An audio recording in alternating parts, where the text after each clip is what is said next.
Ladies and gentlemen, the American jury and Bulldog Nation, I was going to do a separate show on Ghislaine Maxwell, but instead, because there's not that many topics today, I'm just going to lead my show today with Ghislaine Maxwell. First and foremost, she's now convicted. And I know there's a lot of speculation of what happens from here, what could have gone on, so forth and so on. Let's do an overview of the facts. Ghislaine Maxwell, we know, is guilty as hell of what she was accused of doing. What do we also know? We also know, as you and I are interacting today, we've not heard anything in the public realm of Ghislaine Maxwell singing, giving names, publicity, all that publicity. It appears on the surface that Ghislaine Maxwell decided to fight this in hopes that she could somehow defeat it or go through the motions. She was emotionless when the verdict was read, apparently. She expected it. And she has now been found guilty. She faces over 60 years in prison. She's now 60 years old. And not only that, folks, not only that, we don't know what will happen relative to the appeal. Now, what I'm about ready to say to you has not been spoken about on the talk shows that I watched last night. I always like giving you some original stuff. One never knows sometimes what's really going on. And we certainly don't necessarily know that, do we, with Ghislaine Maxwell's case. Will she appeal the trial?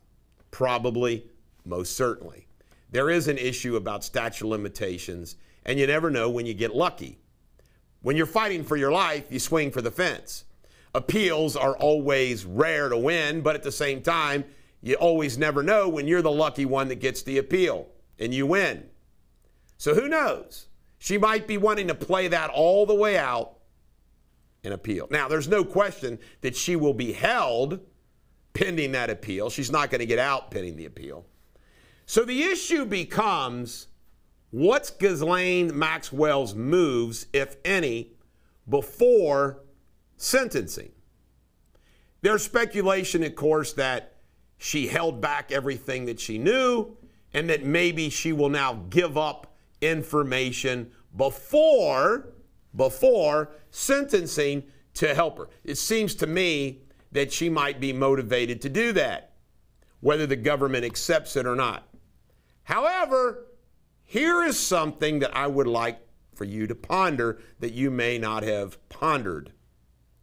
We don't know if a message was delivered to Ghislaine Maxwell through her attorney or to her directly by God knows who that said, keep your mouth shut, don't testify. By the way, just like Rittenhouse would have never been found not guilty if he didn't testify, Ghislaine Maxwell had no chance unless she testified. She chose not to testify. So the question is, did somebody communicate a message to Ghislaine Maxwell to go through the motions, don't testify, don't give up any information, and we're going to take care of you?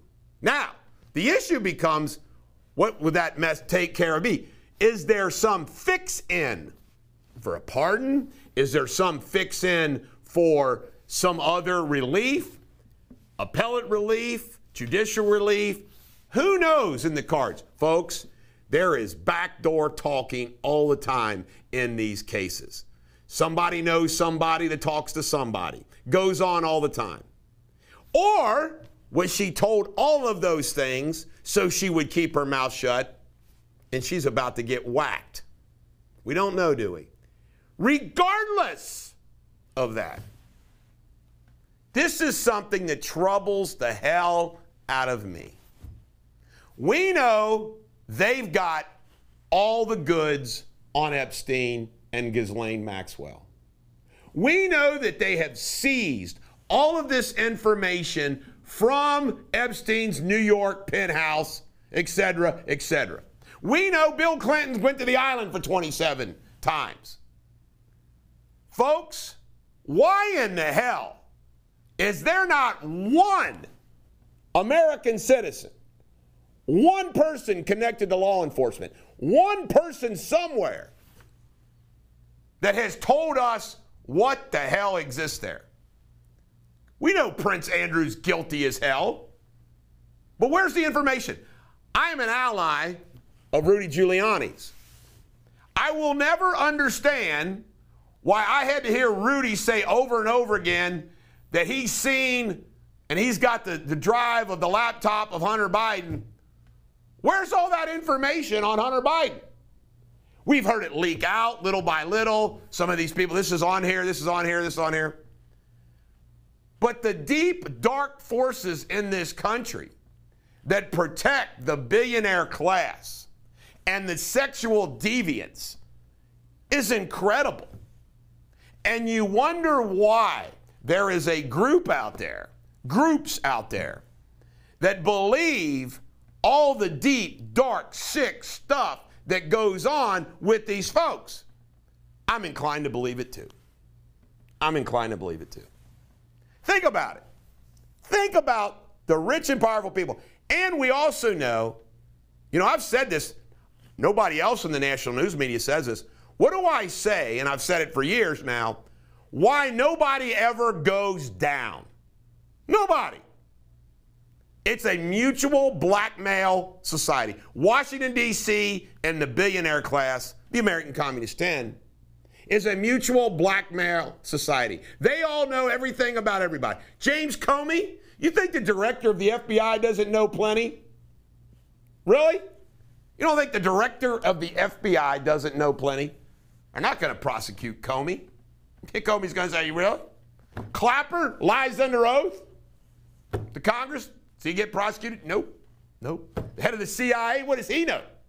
Can you imagine? I would love to sit in the seat of the CIA director and the FBI director for a month. Bring me the files on these people. I want to see everything. Can you imagine? Can you imagine what is there? The sicko stuff, the weirdo stuff, the destroy career stuff that they all know about each other. It's common sense, folks. It's common sense. The Clintons. The Clintons. Are you kidding me? The Bidens? Hunter Biden? Hunter Biden? Joe Biden? They're all gangsters. They're all gangsters protected by their groups, the American Communist 10. Even when they're opponents of each other, they still have that mutual blackmail thing. I'm telling you, scary. And again, just think how it's all been exposed because Trump won. If Trump didn't win, we wouldn't realize how sicko it is. It's crazy. I want to encourage everybody to watch the Freedom File. There's a Wesley Deters did another one last night about Biden's blunders.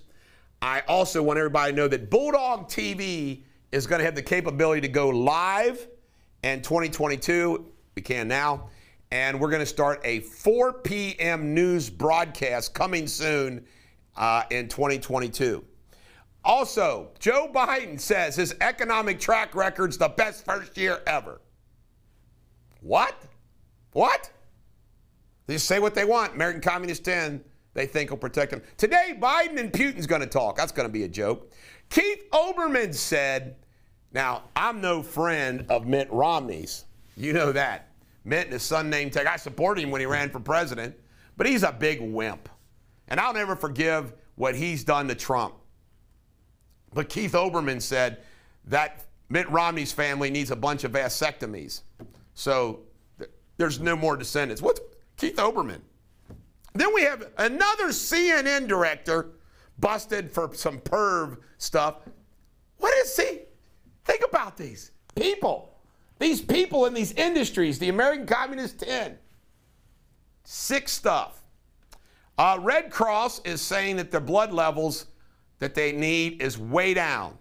Yeah, another side effect of all this bullshit. It just goes on and on and on. Now let's cover some extras. USPS secretly built and tested mobile phone voting system before 2022. The U.S. Postal Service pursued a project to build and secretly test a blockchain-based mobile phone voting system before the 2020 election. That's scary. Yeah. Democrats must rebrand. This is the Tuesday's Enquirer. Mark Senate. Democrats must rebrand as saviors of democracy.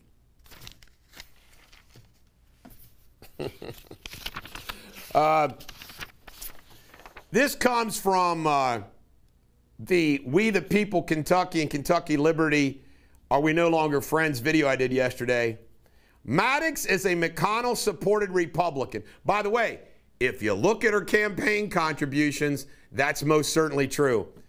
Jan Skovdahl from the allegedly from the Northern Kentucky Tea Party, this is a lie. Savannah is not run by McConnell. Let me call out Jan Skovdahl, who's supposed to be the Tea Party.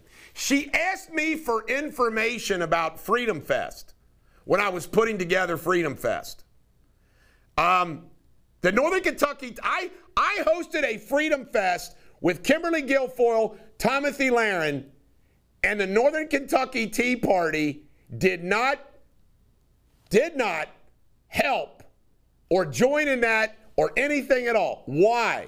Because I was involved. And they were hoping it would fail. But guess what? 8,000 people. I have hosted the largest political gathering in the history of Northern Kentucky forever. I've been involved in politics since 1980. I've never known any political event in Northern Kentucky that had 8,000 people come to it. Ever. Ever. And the Northern Kentucky Tea Party ran from it. So did everybody else. Folks, just like I exposed yesterday, We the People of Kentucky, Kentucky Liberty, Savannah Maddox, and all of them. By the way, we invited Savannah Maddox to come speak to that. She said she was somewhere else. Nobody wanted to come to that thing. They were hoping it was failing or they figured it was going to fail. Nobody. We invited them all. Nobody came. Guess what? They're not invited this year. Because it's going to even be bigger than last year. Northern Kentucky Tea Party. I was once asked by Bernie Kunkel. By the way, I love Bernie Kunkel. We've had rows before on some disagreements, but Bernie Kunkel's a good man. Bernie Kunkel invited me to come speak at the Tea Party meeting.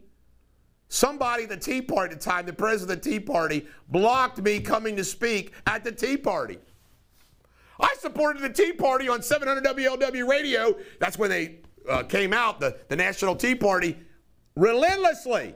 Relentlessly. Here's another one. This is from P. Switzer on the YouTube site. Big time wrestling is a great vocation for you to pursue! Exclamation point.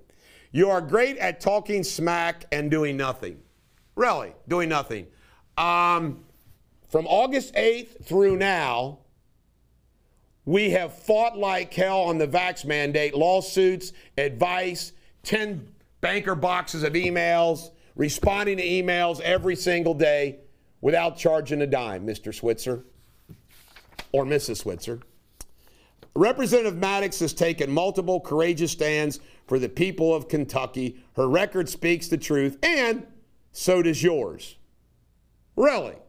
Really. I want to tell you something. Sponsoring a bill in the legislature that you know is going to fail and voting the right way on a bill when nobody else does not accomplish a damn thing.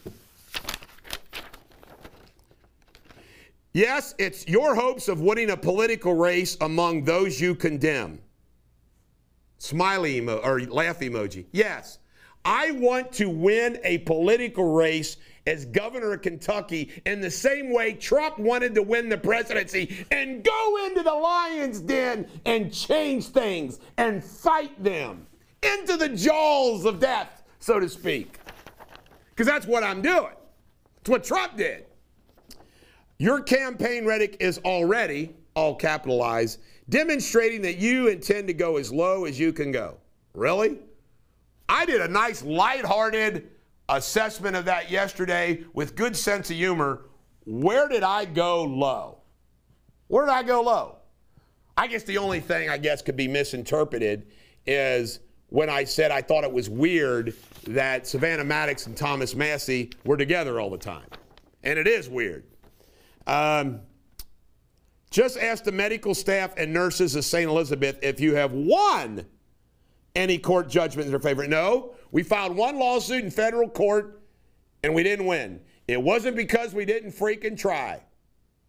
It wasn't because, and just so you know, the reasoning we lost is they're just saying, St. E's is a private health care employer. There's nothing we can do. Sorry, too bad. You don't have to work there.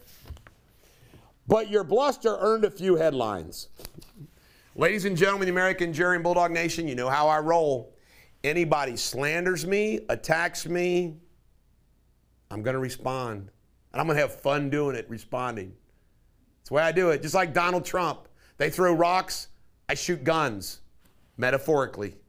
This is the Bulldog. Every dog has their day. Have a great day.